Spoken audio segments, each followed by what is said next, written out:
Hey, everybody, this is Brandy Runyan, and I'm coming to you today.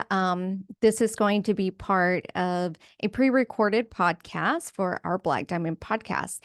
But I wanted to go ahead and go through this edition with you guys, kind of quasi live, so that you could kind of see what I look like, I guess, when I'm talking.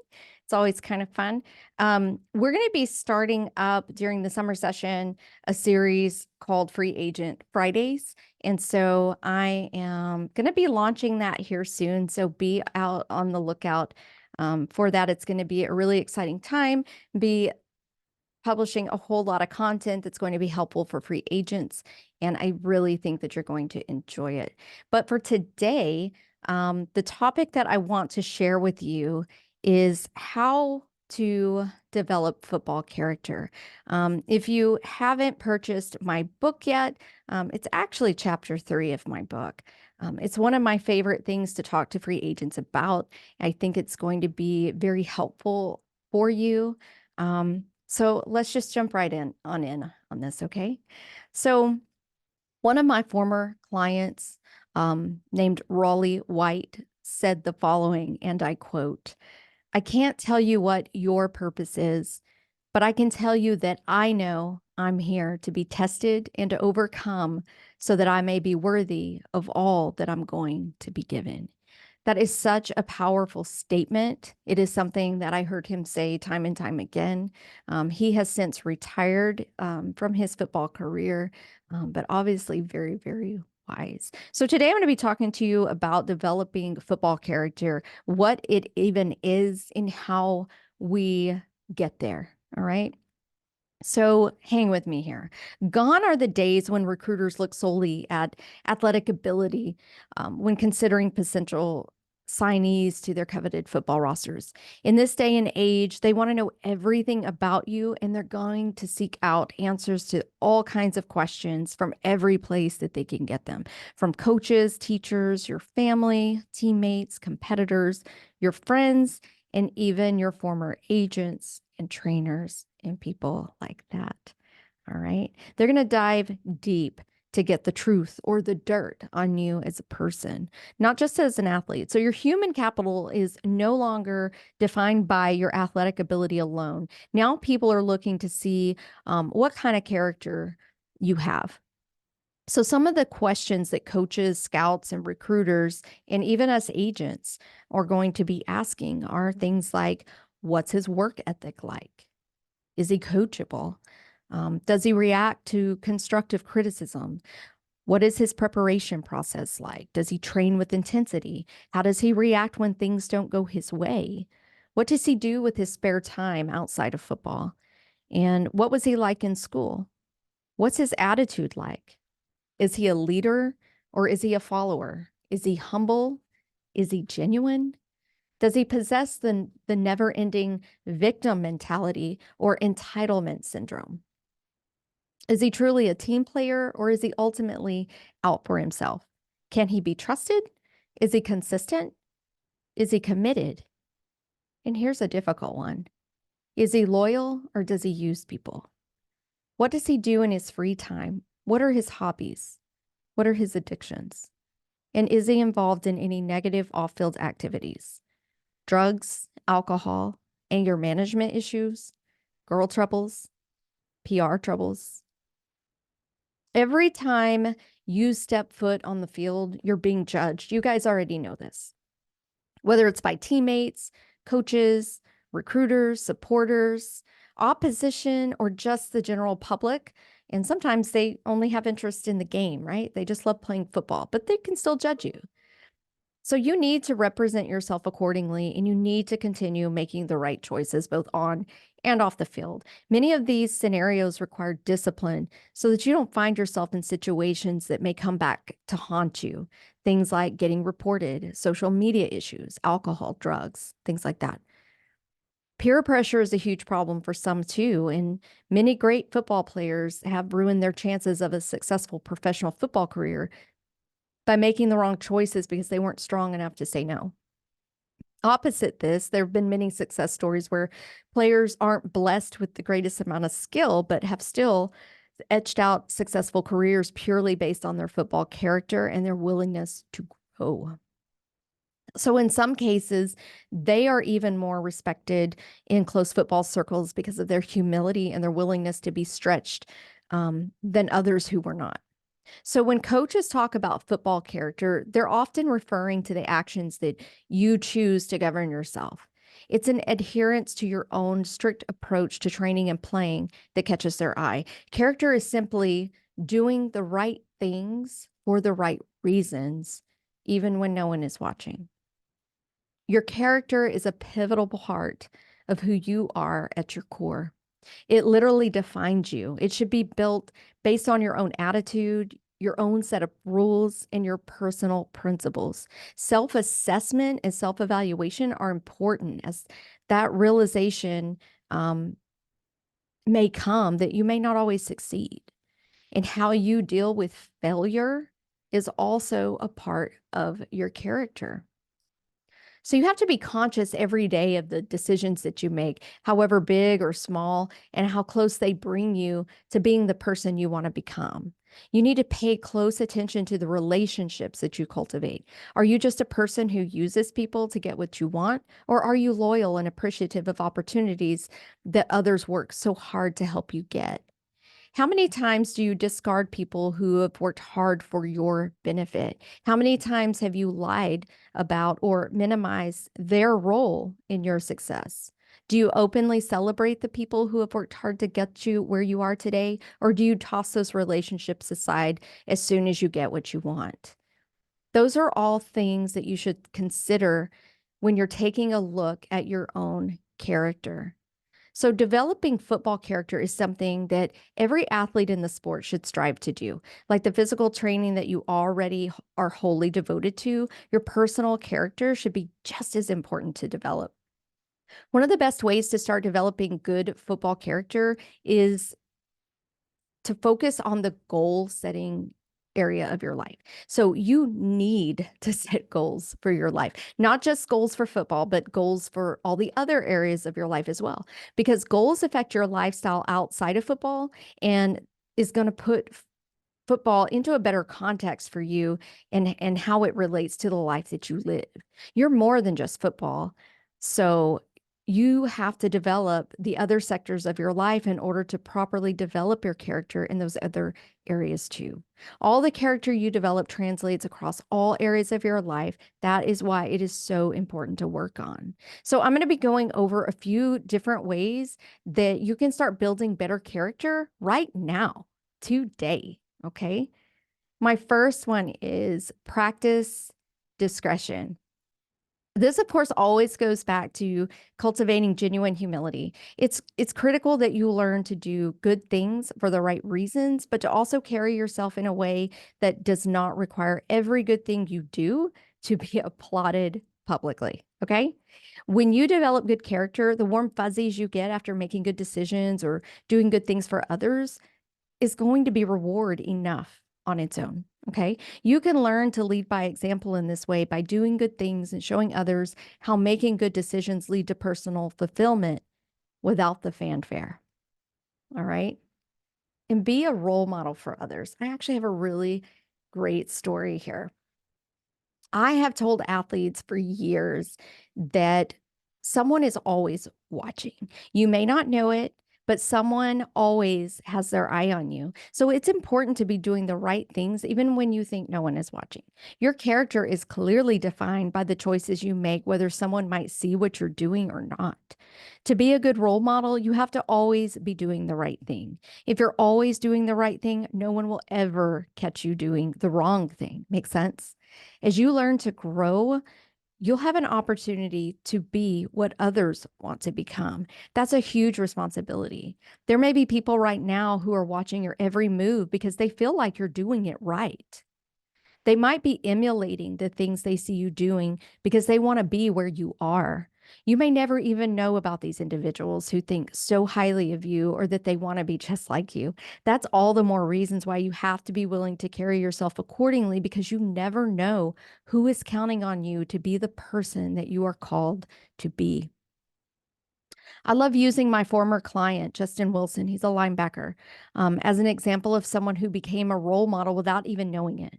There was a time early in my representation of him when he had asked me if I could introduce him to another one of my clients that he really looked up to, and he was hoping to be mentored by him. So Justin has always been one to self-evaluate and seek out ways to improve every aspect of his being, from his physical performance all the way down to his mental framework. So what was interesting about the situation is that a year and a half later, Justin told me that some other athletes had started reaching out to him on social media asking for mentorship and direction. And he kept telling me that he didn't know why these other athletes were reaching out to him because he wasn't famous and he didn't even feel like he had done anything to warrant that kind of attention. What I made him understand was the fact that he had been working so hard on growing and improving himself over the past year. Um, it broke down to him not even being able to realize that all of the work that he had been doing had essentially made him someone that other people were watching and were wanting to be. He had elevated himself into the position where other people were not only just taking notice, but they were also respecting his growth and wanting to know how they could do the same thing. So he had now evolved from someone trying to emulate someone else to being the person other people wanted to be. It happens just like that. Own your choices. Take responsibility for the outcomes of decisions you make instead of blaming others. Think about the consequences before you act, and don't do things if you don't want to accept those consequences. When you make decisions in your life, you make them for yourself for the most part. Okay. Many people make choices so casually, never even thinking about long-term implications of the things that they do. Many people only feel remorse for a situation when it's been exposed and they're already in trouble. As a man, you must be willing to slow down, weigh your options, have a solid understanding of the consequences of your actions, and to choose decisions that are good for other people around you too, not just yourself. And when you're wrong, say you're wrong and apologize for it. The easiest three-step process for taking ownership of bad choices is to do the following. Number one, say, I was wrong. Number two, say, I'm sorry. And number three, ask, how can I fix this? Making mistakes can be so easy, and owning up to what you do wrong can be very difficult. Take each situation as it comes, though, because as they say, Rome wasn't built in a day. Like a great masterpiece, you too will take time. And use self-control. Suffice to say that growing up means taking ownership over your own emotions and reactions to the world around you. Young men have a lot going on in their lives, and as they transition from college and find themselves dumped out into the big world, controlling your emotions is something that's going to benefit you in every transaction you have with people in your life.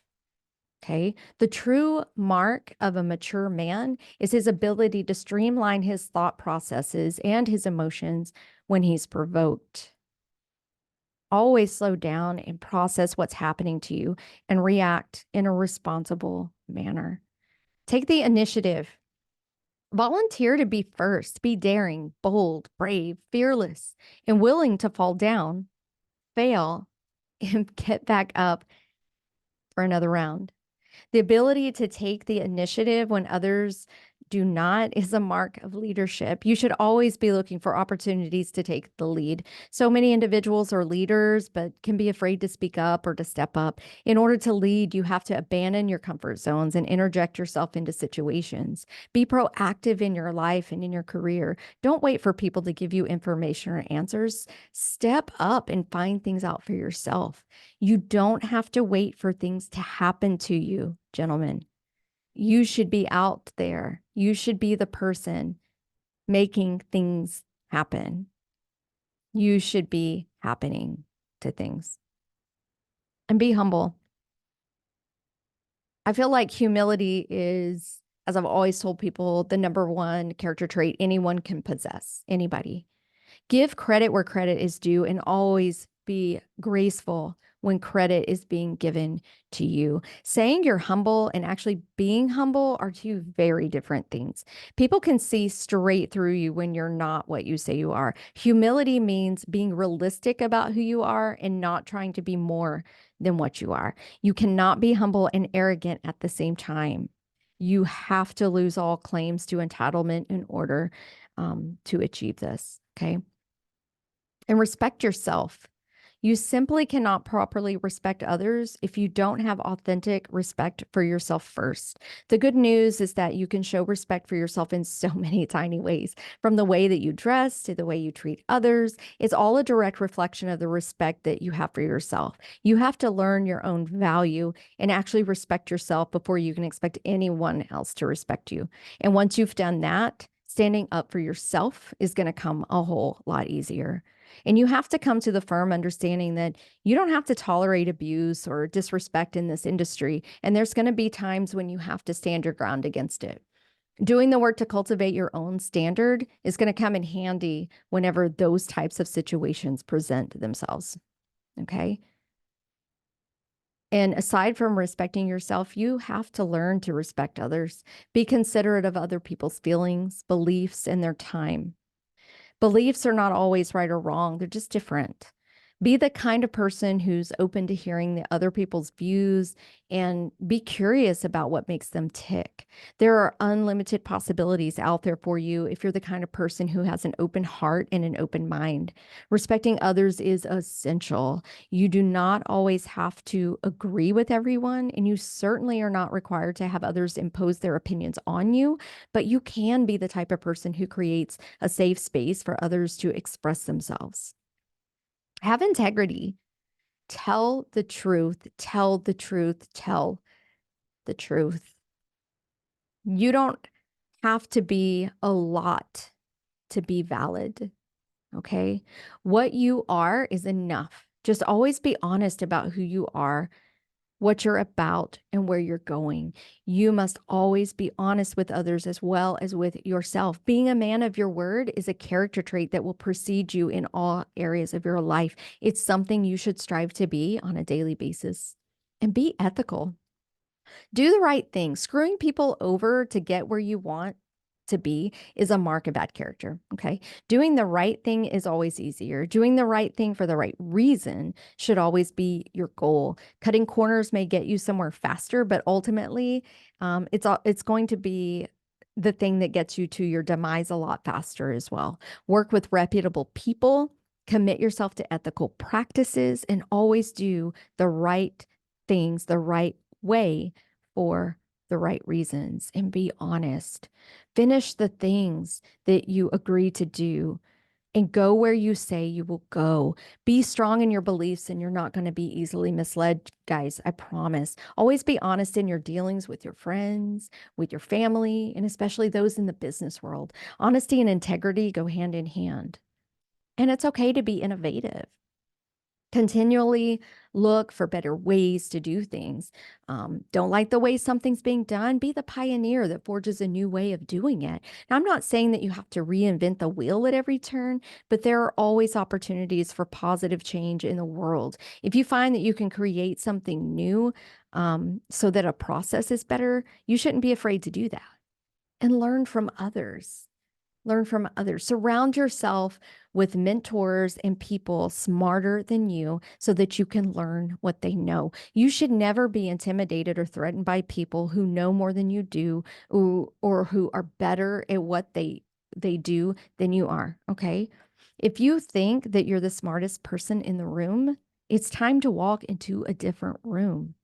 People are better than people who are better than you are the people that you need to be looking for. You need to be seeking those people out. Ask them questions. Ask them to teach you. Excuse me.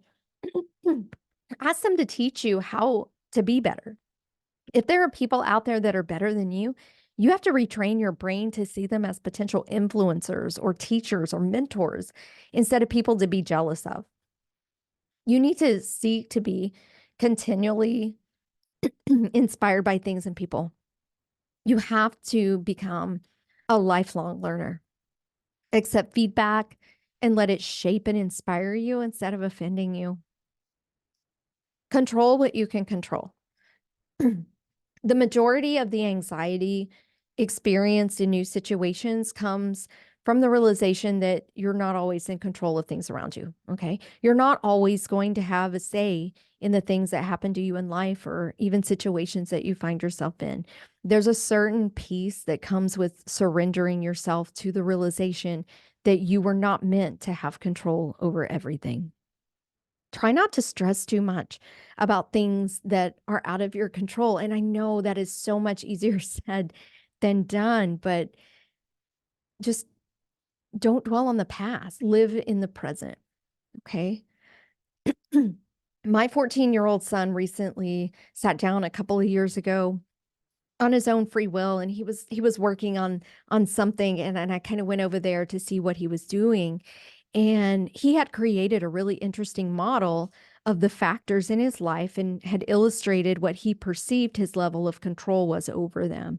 So I looked at his picture and I asked him what it was. And he had drawn 3 circles nestled within one another. In the center circle, he wrote, "Things I can control." In the medium-sized circle, he wrote, "Things I can somewhat control." And in the largest circle on the outside, he wrote, "Things I can't control." And within each of those rings, he labeled out different things he had experienced in life and where he categorized them relative to his perception of control over them. So this is a really great exercise for anyone to try. And it certainly puts things into perspective quickly. I'm going to show you kind of what this looks like. So this is essentially what my son created, and he just kind of labeled it, and then he kind of wrote in and kind of categorized all of these things in this way. So I would encourage you to create your own graphic like this, similar to the one that I've just described to you and shown you on a piece of paper. And within the rings, write down the things in your life that you can evaluate. So as a football player, things that you might include might be things like getting a professional contract or controlling your finances or your training, your diet, things like that. The next thing is find balance. Find a balance between football and other outside interests. One thing I argue with players about the most, if you can believe it, is whether or not they're taking enough time to themselves outside of training. So it's not unusual for athletes to be chronic workaholics without even realizing it. And I try to get a full training schedule from every athlete I work with so that I can have some kind of understanding of the schedule that each of my clients has designed for himself so they can kind of understand what kind of life they're living. And I'm a firm believer that downtime is just as important as physical training. I want to ensure that each athlete has acceptable time to decompress every single week. And I could not tell you how many athletes I've worked with that come to me with a 7-day-a-week training schedule. It is simply too much, you guys.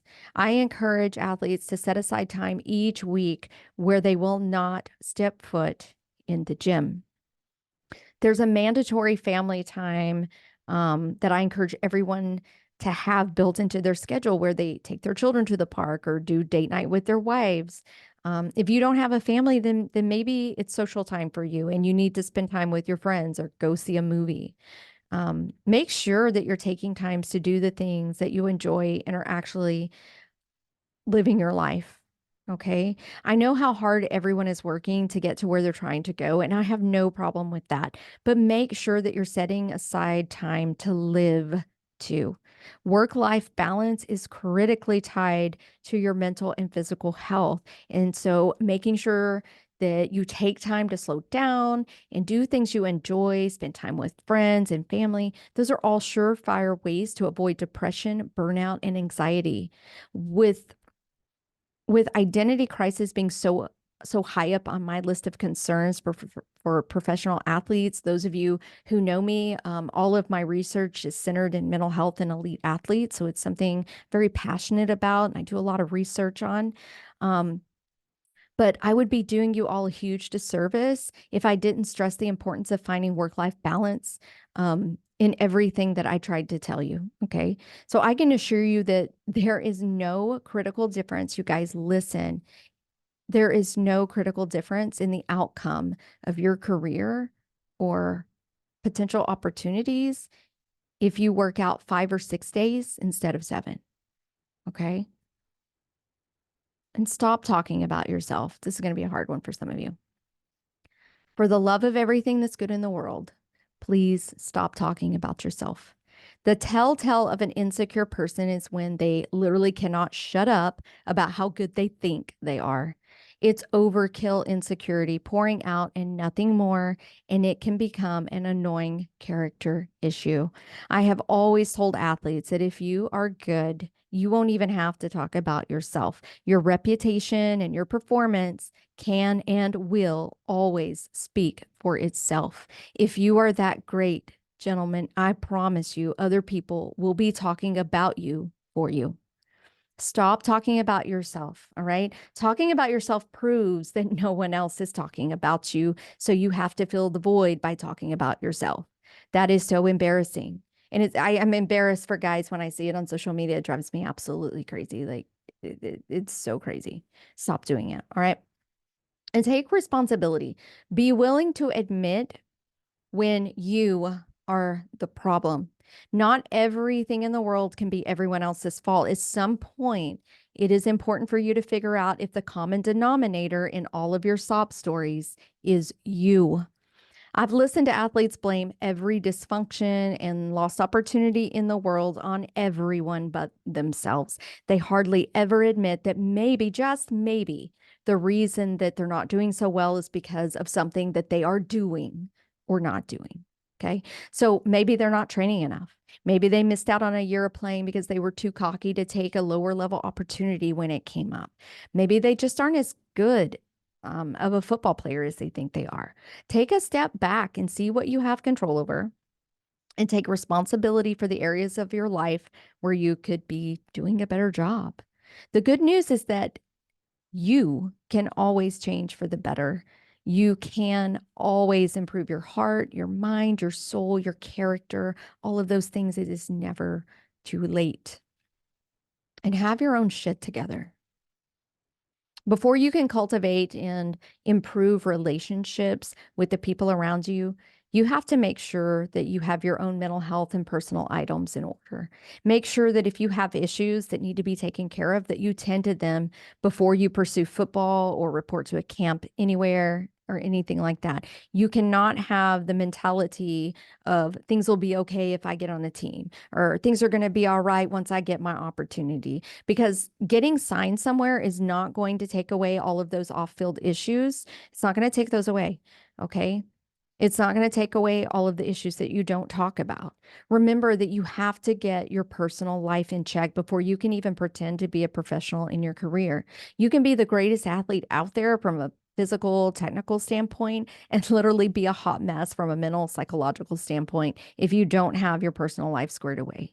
You can't report to a team and then have drama with your wife or your girlfriend or anything like that, because all of those issues ends up translating to the football field in your performance, right? So if you're having like female drama in your career, then it's time to make a choice. You gotta let one or the other, or maybe both, go if you can't balance the two. These fights with your girlfriends, guys, while you're supposed to have your head in a playbook somewhere, is not professional. You can't report to a team and have mental or emotional instability. If you can't control your emotions, this game is not for you. This entire sport is dependent on relationships, trust, and the ability to have a cool head. You cannot make on-field decisions mid-play if you can't control your emotions and your impulse control. Everything you do affects an entire team. Skill is not going to carry you through a career if your personal life is a train wreck. I advocate for counseling if you need it, anger management if you need it, more calls home to your mom or your grandma if you need it. Get your life and your mental situation together, because no one is babysitting grown men in football. This is your life. And while you may feel that you don't always have control over it, it is the one thing you have the most control over, you guys. You can control how you treat others, how you treat yourself, and the depth of the relationships that you have with others. You guys, that is all that I have for you today. And I'm hoping that if you actually listen to or you watch this all the way through, just know that I'm grateful for that. I absolutely love what I do in this industry. I love athletes. I have a heart for people. And I just want to see you succeed. I'm not always able to help everyone, but I am very passionate about trying to help people get where they want to go. And at my core, I do care. So if you made it this far, just I really appreciate the fact that you're here. I am still learning and navigating social media and all these things. I'm a very busy person. I'm on the phone a lot. I'm working a ton. And so it doesn't always leave a whole lot of time to be on social media, which I know is so important, but I just don't have time because I'm literally, I'm in the trenches every day working for my athletes and making sure that we are getting closer to their end goals. So just bear with me. This is all new to me. I don't really like being on camera and stuff like that. And but I do have a lot to say, and I have a lot of resources and advice to offer. And I give that willingly. I hope that is helpful. And I hope that if you enjoyed this, like just drop me something and let me know that you enjoyed it. If you have questions about anything, or if you would like me to do another video and talk about anything else, like if you have questions or you want something explained or just some tips, I'm open to all of that. So just let me know what you guys need. Let me know what's important to you. And ultimately, just stay true to yourself, you guys, and keep doing what you do. I see so many athletes out there, and I don't have time to really go on social media and kind of encourage everyone individually, but I see the hard work that you guys do, and I believe in you. So keep up the great work, and hopefully I'll be talking with you again.